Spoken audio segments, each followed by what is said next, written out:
GMNA uses artificial intelligence for generated speech, visuals, and production. AI-generated content may contain errors. Please verify important information before making decisions or taking action.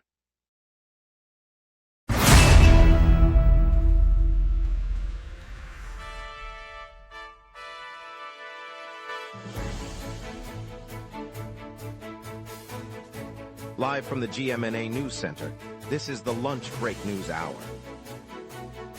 Good afternoon, Montreal. I'm CJ Waterhouse. Tonight we'll break down the overnight delay pushing back the REM's Saturday reopening and the heat wave's toll as Quebec hospitals hit overcapacity. Plus, eastbound Highway 40 is closed through July 13th, so plan your routes. Over to you, Jeff. The Montreal Street Art Festival kicks off Saturday on St. Laurent Boulevard, running until Sunday evening with daily live mural demonstrations, interactive installations, and family-friendly workshops. Artists from across Quebec and beyond will create 15 new murals during the festival, each piece unveiled at 3-hour intervals throughout the weekend. Free guided tour begin each Saturday morning at 10 a.m., highlighting the history of St. Lawrence graffiti scene and introducing visitors to participating creators.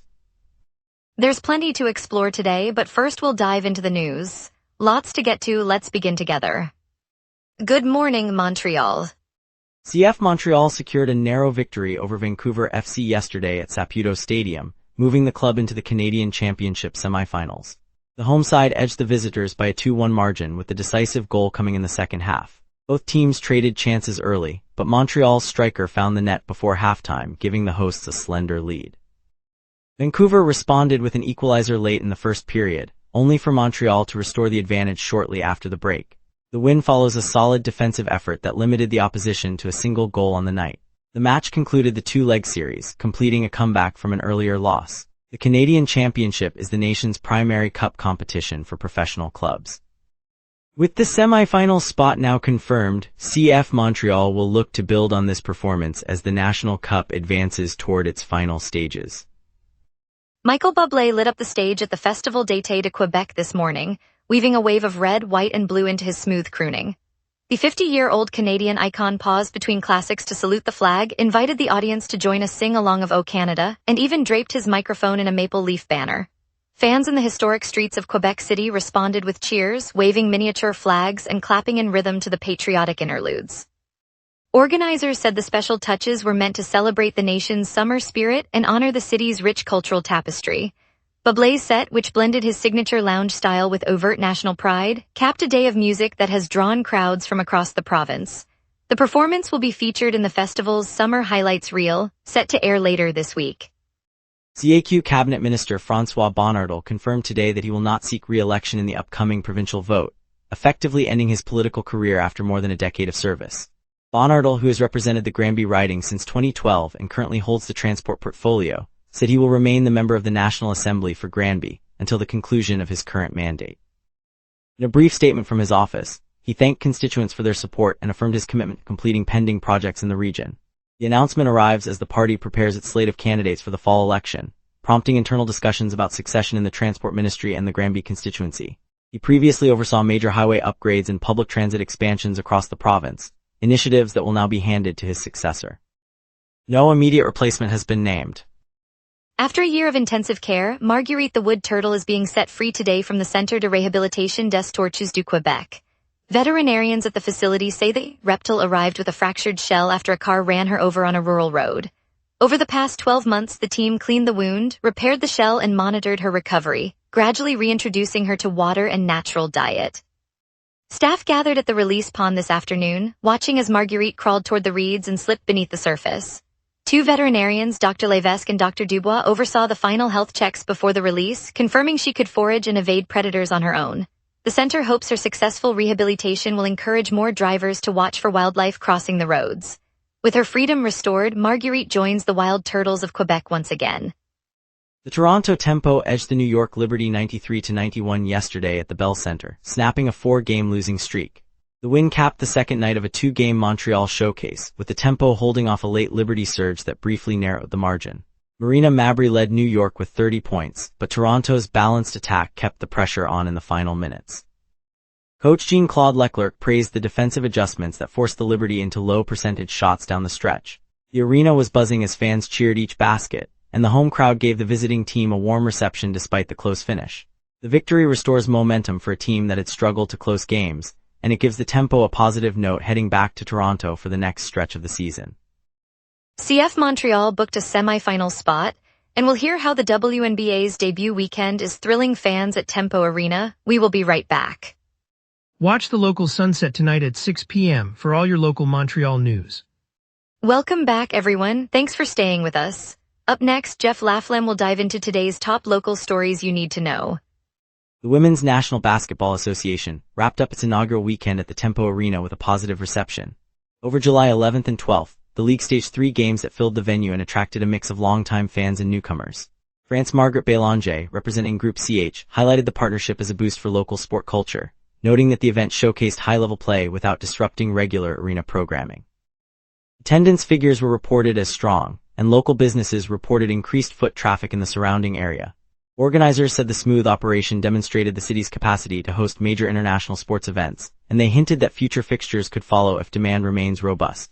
For residents, the weekend offered an accessible family outing and a chance to see elite women's basketball up close.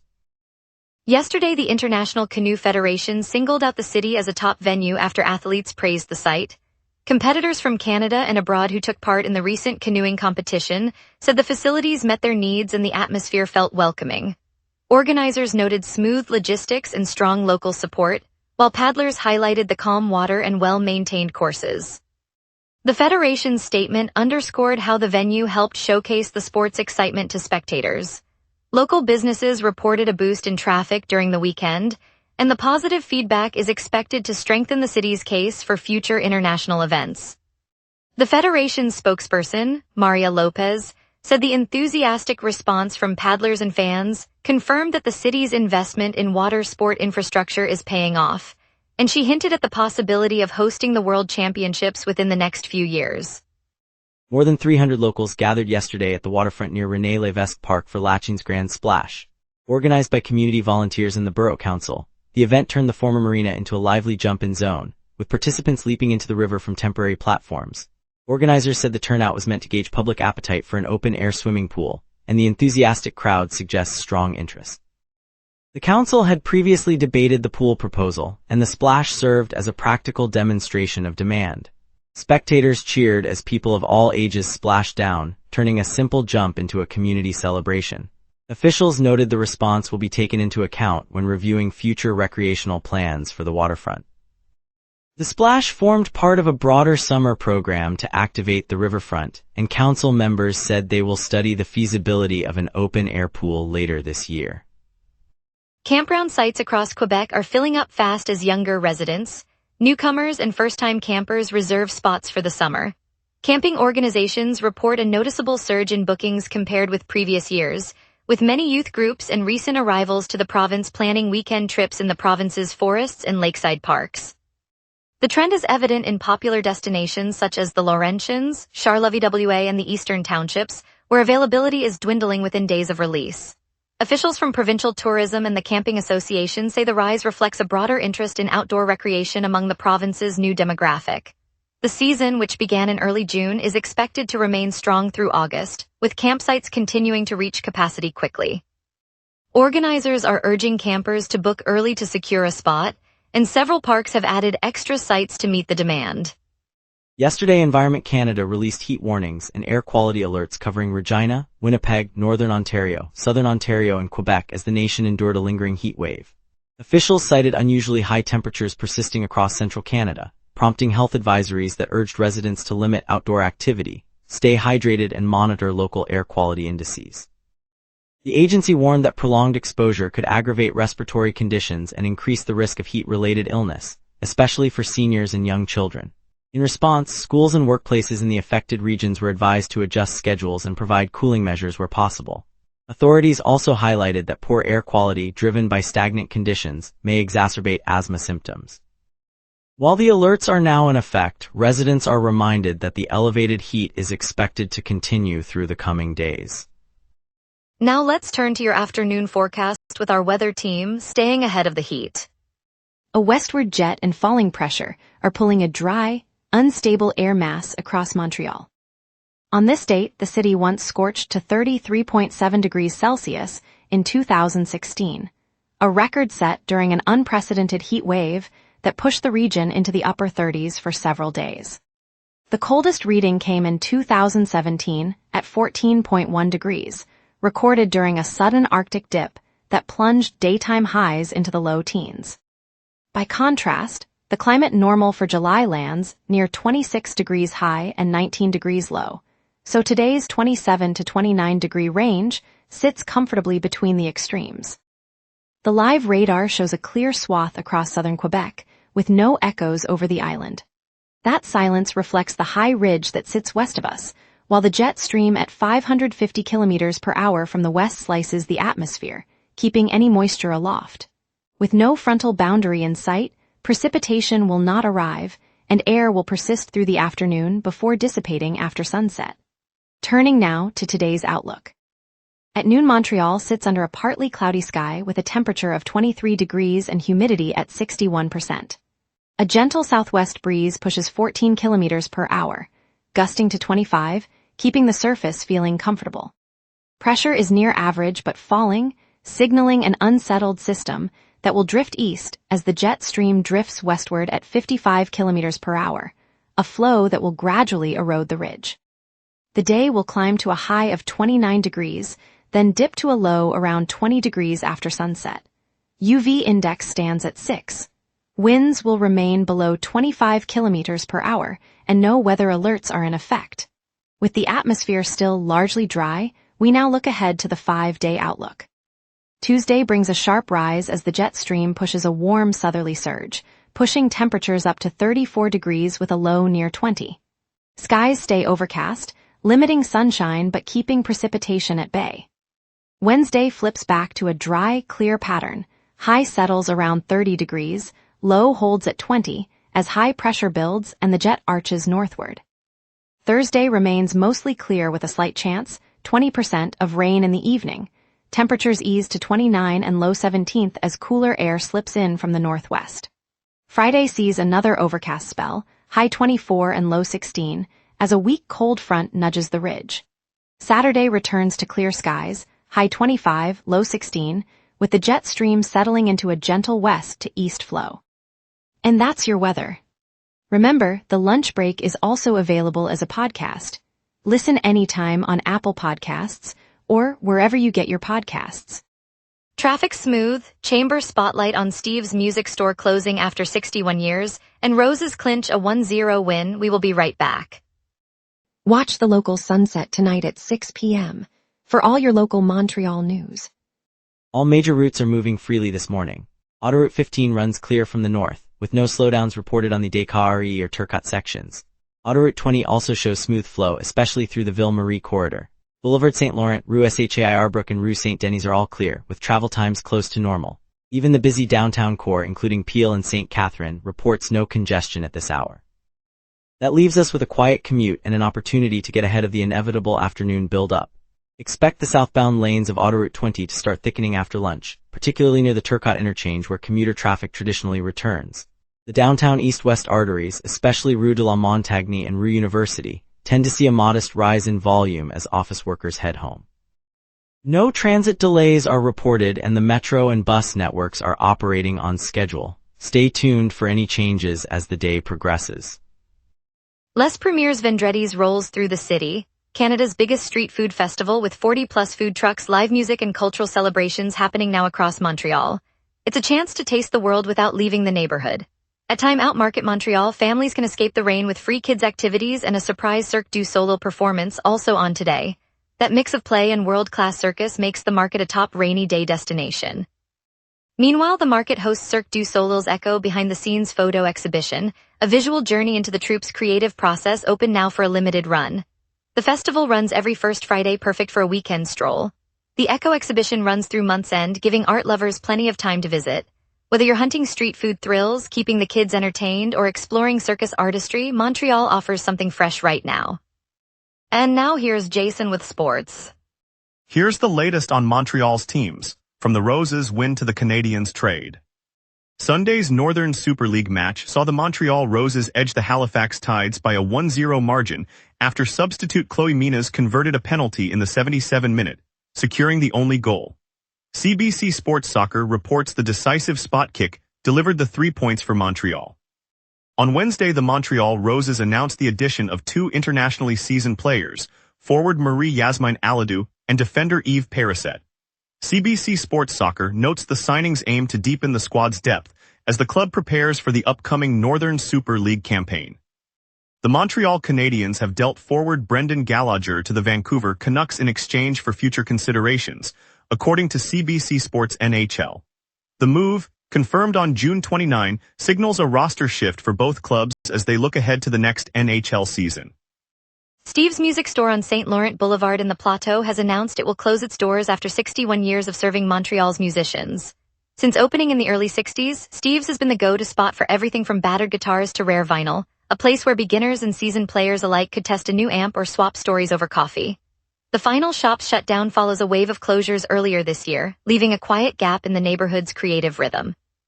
For generations of students, street performers, and home recording hobbyists, Steve's was more than a retailer, it was a rehearsal space for dreams.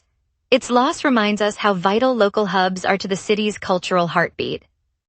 Stay tuned for a heartwarming tale as Turtle Marguerite is finally freed after a year-long hospital stay, brightening our day. Coming up tonight at 6, the local sunset. Your neighborhood, your city, your news. From City Hall decisions to the stories happening right on your street, we cover what matters most to Montrealers. Join us tonight at 6 p.m. on GMNA for the local Sunset Montreal's evening newscast. Hundreds of Montrealers turned the historic Lachine Canal into a citywide splash zone on Saturday, diving into the water for the annual Grand Splash event.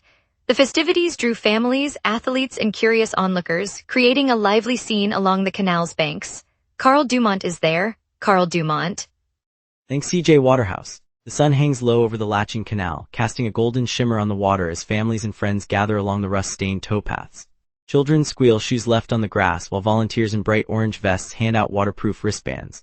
The Grand Splash event, organized by Fondation Rivières and the En Vue C. Boehner Lachine Group, kicks off at noon on July 12, 2026.